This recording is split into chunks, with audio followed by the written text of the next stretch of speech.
গভীর রাত, চারদিকে নীরবতা নেমে এসেছে। মানুষ ঘুমে অচেতন, কিন্তু আল্লাহর এক বান্দি তখনও সেজদায় নিমগ্ন। রাসূলুল্লাহ সাল্লাল্লাহু আলাইহি ওয়াসাল্লামের আদরের কন্যা হযরত ফাতিমা রাদিয়াল্লাহু আনহা তাহাজ্জুদের নামাজ আদায়ের পর দীর্ঘক্ষণ হাত তুলে মুনাজাতে মশগুল ছিলেন। ঠিক সেই সময় দূর পাহাড়ের দিক থেকে একটি ভয়ঙ্কর গর্জন ধ্বনি ভেসে এলো। এটি ছিল সিংহের গর্জন, কিন্তু সেই রাতের আওয়াজ স্বাভাবিকের তুলনায় যেন বেশি তীব্র, বেশি রহস্যময় মনে হচ্ছিল। হযরত ফাতিমা রাদিয়াল্লাহু আনহা চোখ খুলে আকাশের দিকে তাকালেন। মনে এক অজানা আশঙ্কা জাগল, হয়তো কোনো ঘটনা ঘটতে চলেছে। কারণ মদিনার কাছেই একটি পাহাড়ি জঙ্গল ছিল, যেখানে প্রায়ই হিংস্র প্রাণীর ভয় দেখা দিত। বিশেষ করে রাতের বেলায় সেদিকে যাওয়ার কথা কেউ কল্পনাও করত না। অন্যদিকে সেই জঙ্গলের অপর প্রান্তে একটি জীর্ণ কুঁড়ে ঘরে বাস করতেন একজন অসহায় বিধবা মহিলা। তার ছিল না কোনো পরিবার, না ছিল আশ্রয়, না ছিল খাবারের নিশ্চিত ব্যবস্থা। অনেক রাত তিনি উপোস করেই কাটাতেন। মদিনার অধিকাংশ মানুষ তার কষ্টের কথা জানত না। এমনকি হযরত ফাতিমা রাদিয়াল্লাহু আনহাও তার অবস্থা সম্পর্কে খুব বেশি অবগত ছিলেন না। পরদিন সকালে হযরত ফাতিমা রাদিয়াল্লাহু আনহার একটি কাজে রাসূলুল্লাহ সাল্লাল্লাহু আলাইহি ওয়াসাল্লামের ঘরে যাওয়ার প্রয়োজন হলো। তিনি একাই বাড়ি থেকে রওনা হলেন, কিন্তু নবীজির দরজার কাছে পৌঁছেই হঠাৎ থেমে গেলেন। পা যেন আপনা আপনি থেমে গেল। কিছুক্ষণ তিনি দরজার সামনে দাঁড়িয়ে রইলেন এবং ভেতরের কথোপকথন শুনতে লাগলেন। কারণ তখন রাসূলুল্লাহ সাল্লাল্লাহু আলাইহি ওয়াসাল্লাম কয়েকজন সাহাবীর সঙ্গে কথা বলছিলেন, আর তার কণ্ঠে ছিল গভীর চিন্তার ছাপ। তিনি বলছিলেন, হে আমার সাহাবীরা, তোমরা কি জানো মদিনার সীমান্তের কাছে পাহাড়ের ওপারে একটি জঙ্গলের মধ্যে একজন বিধবা মহিলা বসবাস করেন। তার স্বামী আল্লাহর পথে শহীদ হয়েছেন। তিনি অত্যন্ত দরিদ্র অবস্থায় জীবন কাটাচ্ছেন। আজ 2 দিন ধরে তিনি ক্ষুধার্ত। অতএব আমাদের উচিত তার কাছে খাবার পৌঁছে দেওয়া, কারণ তাকে সাহায্য করা আমাদের ঈমানের অংশ। এ কথা শুনে সাহাবায়ে কিরাম বললেন, ইয়া রাসূলুল্লাহ, আমরা অবশ্যই যেতে চাই, কিন্তু সেখানে পৌঁছতে হলে জঙ্গল পার হতে হবে, আর আমরা শুনেছি সেখানে হিংস্র প্রাণীর ভয় রয়েছে। তখন রাসূলুল্লাহ সাল্লাল্লাহু আলাইহি ওয়াসাল্লাম অটল ভরসার সঙ্গে বললেন, ভয়ের কোনো কারণ নেই। হিংস্র প্রাণীরাও আল্লাহর সৃষ্টি, তারাও আল্লাহর জিকির করে। যে আল্লাহর নামে যায় তার কোনো ক্ষতি হয় না। ঘরের বাইরে দাঁড়িয়ে থাকা হযরত ফাতিমা রাদিয়াল্লাহু আনহার হৃদয়ে এই কথাগুলো গভীরভাবে গেঁথে গেল। তার চোখ থেকে নীরবে অশ্রু ঝরতে লাগল। মনে একটি চিন্তা উদয় হলো, যখন আমার পিতা একজন অপরিচিত বিধবার ক্ষুধার কথা ভাবেন, তখন আমি তার কন্যা হয়ে কিভাবে পিছিয়ে থাকি। তিনি কিছু না বলেই দরজা থেকে সরে গেলেন, ভেতরে প্রবেশ করলেন না, আবার নিজের বাড়ির দিকে রওনা হলেন। কিন্তু এবার হৃদয়ে একটি দৃঢ় সংকল্প নিয়ে তিনি নিজেও কিছু করবেন। আসলে হযরত ফাতিমা রাদিয়াল্লাহু আনহার মন অত্যন্ত নরম ছিল। যখন তিনি শুনলেন যে একজন বিধবা মহিলা 2 দিন ধরে ক্ষুধার্ত, তখন তার মন ভেঙে গেল। তিনি দ্রুত নিজের বাড়িতে ফিরে এলেন। অতঃপর বাড়িতে পৌঁছেই সঙ্গে সঙ্গে চুলা জ্বালালেন, নিজের হাতে 2টি রুটি তৈরি করলেন, সাথে কিছু খেজুর নিলেন এবং সেগুলোকে কাপড়ে বেঁধে প্রস্তুত হলেন। যেই তিনি বাইরে বেরোতে লাগলেন, তখন দরজা দিয়ে উম্মে সালামা রাদিয়াল্লাহু আনহা ভেতরে প্রবেশ করলেন এবং বললেন, হে ফাতিমা, আমি তোমার সাথে দেখা করতে এসেছিলাম, কিন্তু দেখে মনে হচ্ছে তুমি কোথায় যাচ্ছ? তখন হযরত ফাতিমা রাদিয়াল্লাহু আনহা জবাব দিলেন, মদিনার সীমান্তের ওপারে পাহাড়ের কাছে একটি জঙ্গলের ধারে এক বিধবা মহিলা থাকেন। তিনি 2 দিন ধরে ক্ষুধার্ত, আমি তাকে খাবার দিতে যাচ্ছি। এই কথা শুনে উম্মে সালেমা রাদিয়াল্লাহু আনহা অবাক হয়ে বললেন, তুমি একা সেখানে কিভাবে যাবে? ওই রাস্তা তো বিপজ্জনক, জঙ্গল পার হতে হবে এবং সেখানে হিংস্র প্রাণীদেরও ভয় আছে। তখন হযরত ফাতিমা নরমভাবে হেসে বললেন, তুমি কি জানো না যে এই দুনিয়ার সব কিছু আল্লাহর সৃষ্টি? জঙ্গলের হিংস্র প্রাণীরাও আল্লাহর জিকির করে। যদি মনে নিয়ত খাঁটি থাকে, তাহলে আল্লাহ নিজেই হেফাজত করেন। এই কথা বলে তিনি রোদে পোড়া বালুকাময় রাস্তা ধরে উত্তপ্ত মরুভূমির দিকে চললেন। পা ধীরে ধীরে এগিয়ে যাচ্ছিল। কিছুক্ষণ পরেই সূর্য পশ্চিম দিকে হেলে পড়ল। আকাশে আলো ম্লান হতে লাগল। প্রাণীরা তাদের আশ্রয়স্থলে ফিরতে লাগল। হরিণ দ্রুত তাদের আস্তানার দিকে ছুটল। ওদিকে হযরত মুহাম্মদ সাল্লাল্লাহু আলাইহি ওয়াসাল্লাম একজন সাহাবীকে বললেন, তুমি যাও এবং ওই বিধবা মহিলাকে খাবার দিয়ে এসো। সাহাবীজি উঠতেই যাচ্ছিলেন, তখন রাসূলুল্লাহ সাল্লাল্লাহু আলাইহি ওয়াসাল্লাম মুচকি হেসে বললেন, হয়তো তুমি জানো না, ফাতিমা আগেই বেরিয়ে গেছে। এই কথা শুনে আরও একজন সাহাবীও একই নিয়ত নিয়ে জঙ্গলের দিকে রওনা হলেন। এদিকে হযরত ফাতিমা রাদিয়াল্লাহু আনহা অপরিচিত এবং নির্জন রাস্তা দিয়ে জঙ্গলের দিকে যাচ্ছিলেন। তিনি একা ছিলেন, কিন্তু তার পায়ে কোনো দ্বিধা ছিল না। অন্যদিকে ওই সাহাবীও জঙ্গলে প্রবেশ করেছিলেন, কিন্তু দুজনেরই একে অপরের উপস্থিতির খবর জানত না। রাস্তায় হজরত ফাতিমা রাদিয়াল্লাহু আনহার কিছু অদ্ভুত অনুভূতি হলো। তার মনে হলো কেউ যেন তার পেছনে আছে। পরিবেশ তো নীরব ছিল, কিন্তু বাতাসে একটা নড়াচড়া অনুভব হচ্ছিল। তিনি যখন থেমে পেছন ফিরে তাকালেন, তখন তিনি দেখলেন যে একটি সিংহ নীরবে তার পেছনে পেছনে আসছে, কিন্তু হজরত ফাতেমা রাদিয়াল্লাহু আনহার চেহারায় ভয়ের কোনো চিহ্ন ছিল না। তিনি নিজের জায়গায় দাঁড়িয়ে রইলেন এবং সিংহের চোখে চোখ রেখে শান্ত কণ্ঠে বললেন, হে জঙ্গলের সিংহ, তুমিও আল্লাহর সৃষ্টি এবং আমিও। আল্লাহ তোমাকে শক্তি দিয়েছেন, কিন্তু আমাকে ইচ্ছা দিয়েছেন। তুমি কি জানো না যে আল্লাহর হুকুম হলো ক্ষুধার্তকে খাবার দেওয়া, এবং আমি সেই কাজের জন্যই বেরিয়েছি। আমার পথে এসো না, বরং যদি সম্ভব হয় তো আমাকে হেফাজত করো। এই কথা বলে তিনি রোদে পোড়া বালুকাময় রাস্তা ধরে উত্তপ্ত মরুভূমির দিকে চললেন। পা ধীরে ধীরে এগিয়ে যাচ্ছিল। অতঃপর হজরত ফাতেমা রাদিয়াল্লাহু আনহার কথা শুনে সিংহ থেমে গেল। তার চোখের তীক্ষ্ণতা ম্লান হয়ে গেল, যেন সে হজরত ফাতেমা রাদিয়াল্লাহু আনহার কথা বুঝতে পারছিল। ফাতেমা রাদিয়াল্লাহু আনহার মুখ থেকে যখনই এই আত্মবিশ্বাসী কথাগুলো বের হলো, তখন একটি আশ্চর্যজনক দৃশ্য সামনে এলো। আল্লাহর হুকুমে সেই সিংহ, যা কয়েক মুহূর্ত আগে নীরবে তার দিকে এগিয়ে আসছিল, হঠাৎ থেমে গেল। তারপর ধীরে ধীরে সিংহ তার মাথা নিচু করল এবং পায়ের কাছে এসে বসে পড়ল। হঠাৎ তার মুখের জবান খুলে গেল। সে অত্যন্ত বিনয়ের সাথে বলল, হে জান্নাতের নারী, জান্নাতের সর্দার ফাতেমা, আমার সালাম কবুল করুন এবং আমার সালাম দুহাজানের বাদশাহ হজরত মুহাম্মদ সাল্লাল্লাহু আলাইহি ওয়াসাল্লামের কাছেও পৌঁছে দিন।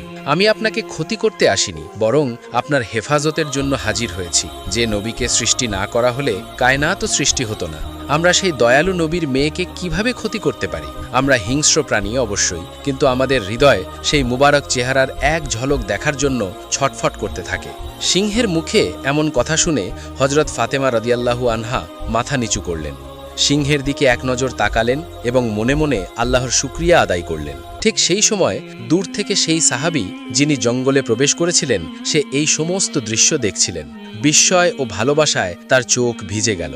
আবেগে ডুবে থাকা তার মুখ থেকে স্বতঃস্ফূর্তভাবে বেরিয়ে এলো, হে আল্লাহ, আমরা কত ভাগ্যবান যে আমরা আপনার নবীকে মানি। কিন্তু আফসোস তাদের জন্য যারা আজও সেই নবীকে চিনতে পারেনি, যাকে বনের হিংস্র প্রাণীও চেনে।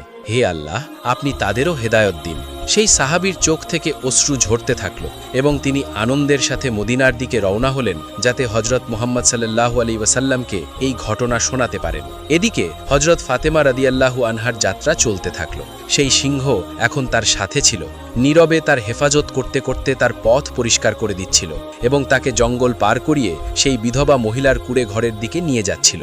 তারপর হজরত ফাতেমা রাদিয়াল্লাহু তাআলা আনহা জঙ্গল পার করে সেই বিধবা মহিলার কুড়ে ঘরের কাছে পৌঁছালেন। কুড়ে ঘরের ভিতর সেই বিধবা তার রবের কাছে দোয়া করছিল, হে আল্লাহ, এখন 3 দিন হয়ে গেল, আমার চুল্লিতে আগুন জ্বলেনি, ক্ষুধা সহ্যের বাইরে চলে গেছে। হে আমার রব, আপনি তো রহমতের সমুদ্র, আপনি কোনো উপায় করে দিন।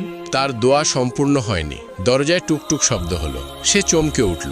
দরজার পিছন থেকে সে জিজ্ঞাসা করল, কে?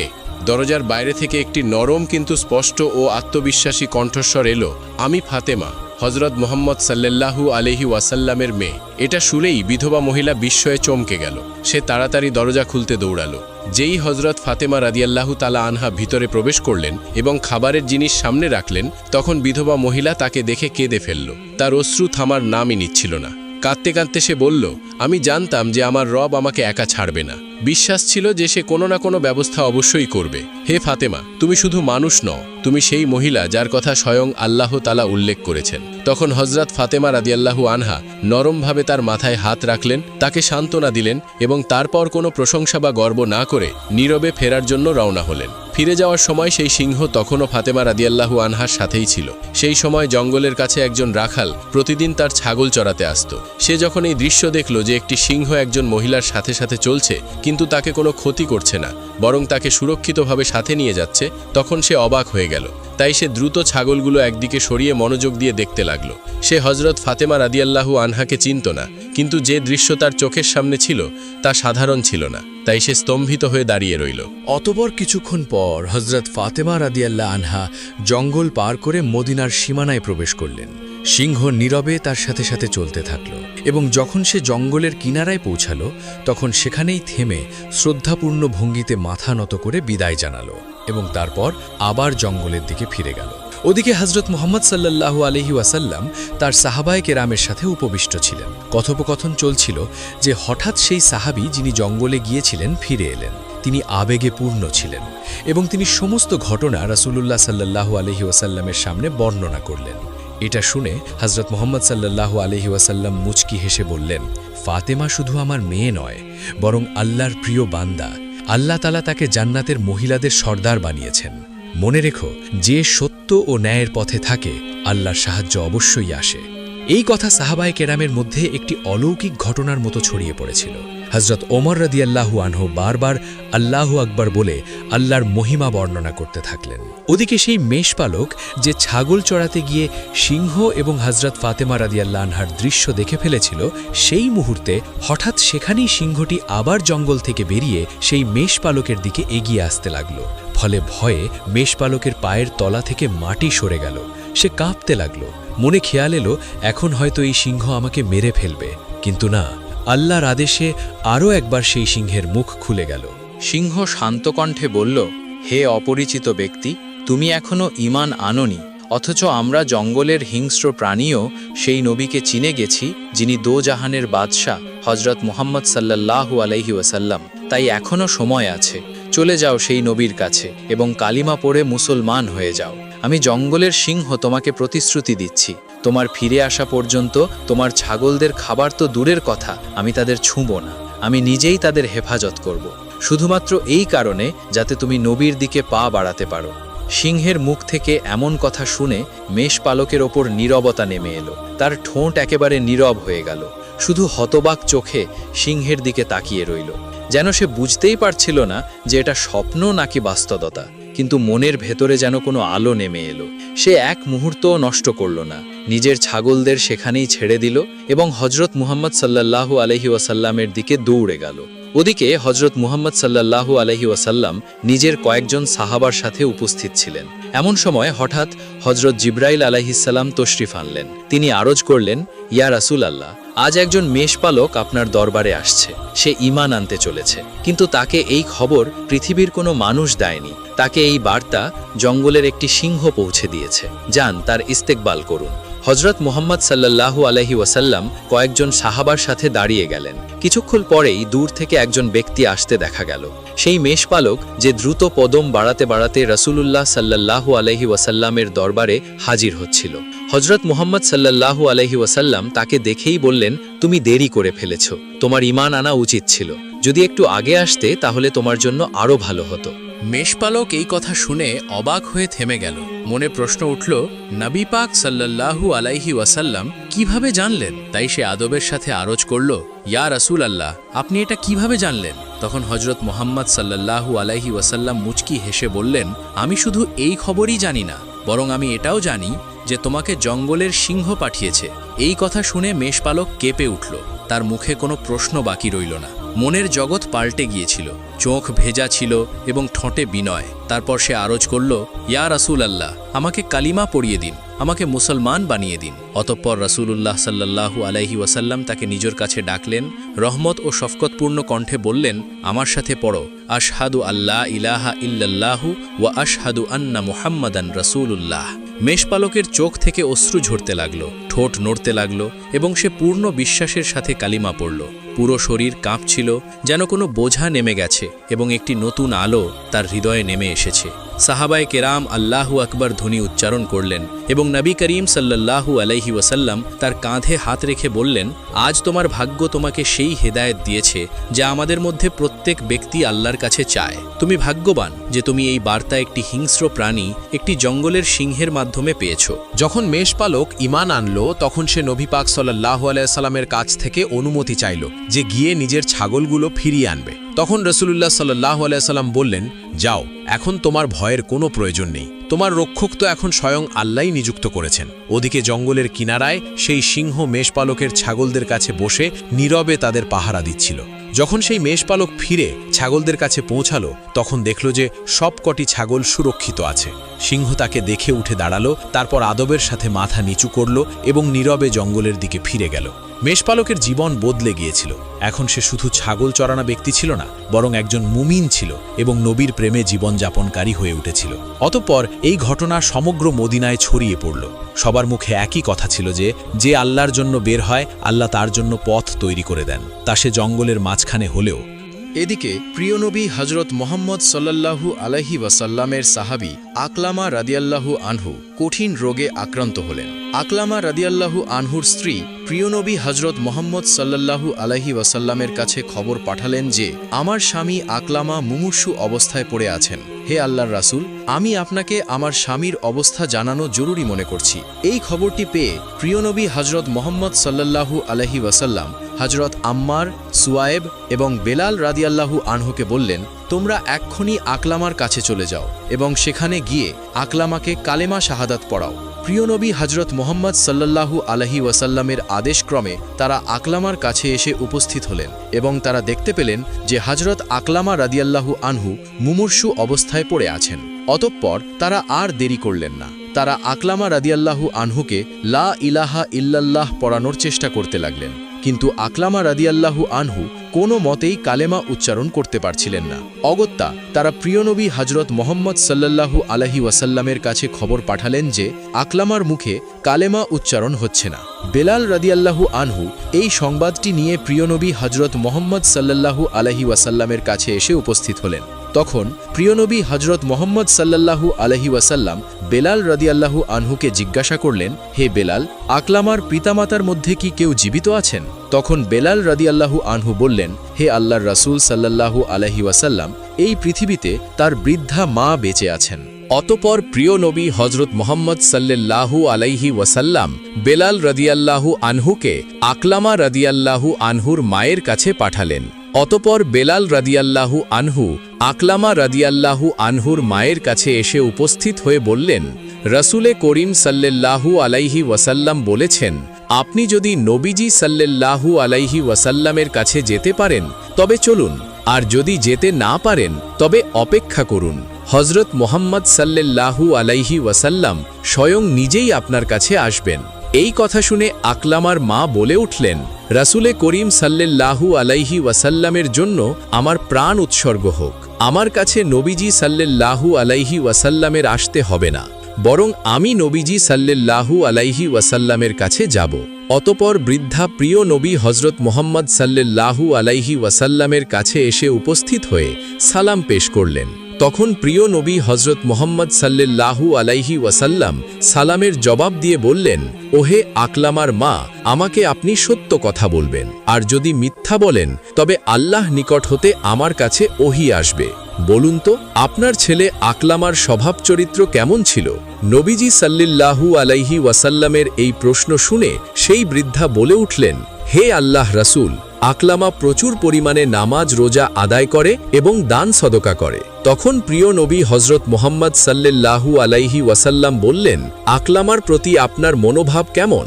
তখন বৃদ্ধা বললেন, হে আল্লাহ রাসূল, আমি আকলামার প্রতি অসন্তুষ্ট। তখন প্রিয় নবী হজরত মোহাম্মদ সাল্লাল্লাহু আলাইহি ওয়াসাল্লাম বললেন, কেন আপনি আকলামার প্রতি অসন্তুষ্ট? তখন আকলামার মা বৃদ্ধা বললেন, আকলামা তার স্ত্রীকে আমার উপর অগ্রাধিকার দেয় এবং আমার আদেশ অমান্য করে। তখন প্রিয় নবী হজরত মোহাম্মদ সাল্লাল্লাহু আলাইহি ওয়াসাল্লাম বললেন, আকলামার মায়ের অসন্তুষ্টির কারণেই আকলামার মুখে কালেমা উচ্চারণ হচ্ছে না। অতঃপর প্রিয় নবী হজরত মোহাম্মদ সাল্লাল্লাহু আলাইহি ওয়াসাল্লাম বললেন, হে বেলাল, চলে যাও, আমার জন্য প্রচুর পরিমাণে কাঠ জোগাড় করে নিয়ে এসো। এই কথা শুনে বৃদ্ধা বললেন, হে আল্লাহর রাসূল, কাঠ দিয়ে কি করবেন? তখন প্রিয় নবী হজরত মোহাম্মদ সাল্লাল্লাহু আলাইহি ওয়াসাল্লাম বললেন, আমি আপনার সামনেই আপনার পুত্র আকলামাকে আগুনে পুড়িয়ে ফেলব। তখন বৃদ্ধা মা বলে উঠলেন, হে আল্লাহর রাসূল, আমার সামনে আমার ছেলেকে আগুন দিয়ে পুড়াবেন?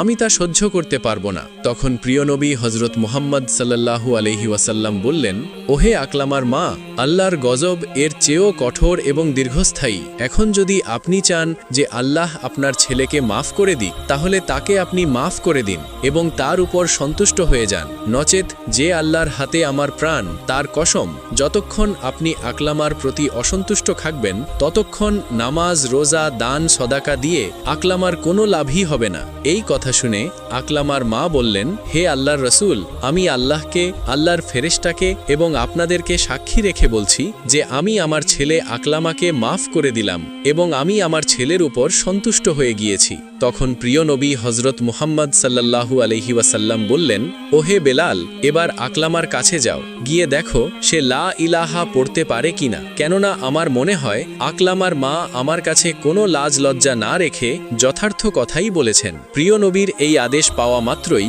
হজরত বেলাল রাদিয়াল্লাহু আনহু হজরত আকলামা রাদিয়াল্লাহু আনহুর কাছে এসে শুনলেন হজরত আকলামা রাদিয়াল্লাহু আনহু উচ্চারণ করছেন, লা ইলাহা ইল্লাল্লাহু মুহাম্মাদুর রাসূলুল্লাহ সাল্লাল্লাহু আলাইহি ওয়াসাল্লাম। তখন বেলাল রাদিয়াল্লাহু আনহু উপস্থিত সবাইকে বললেন, এখানে উপস্থিত সবাই শুনে রাখো, আকলামার মা অসন্তুষ্ট থাকার কারণেই আকলামা প্রথমে কালেমা উচ্চারণ করতে পারেনি। অতপর আকলামা রাদিয়াল্লাহু আনহু সেই দিন ইন্তেকাল করেন। ইন্না লিল্লাহি ওয়া ইন্না ইলাইহি রাজিউন। অতপর প্রিয় নবী হযরত মুহাম্মদ সাল্লাল্লাহু আলাইহি ওয়াসাল্লাম নিজে উপস্থিত হয়ে আকলামা রাদিয়াল্লাহু আনহুর গোসল এবং দাফনের নির্দেশ দেন, জানাজার নামাজ পড়ান এবং দাফনের শরীক হন।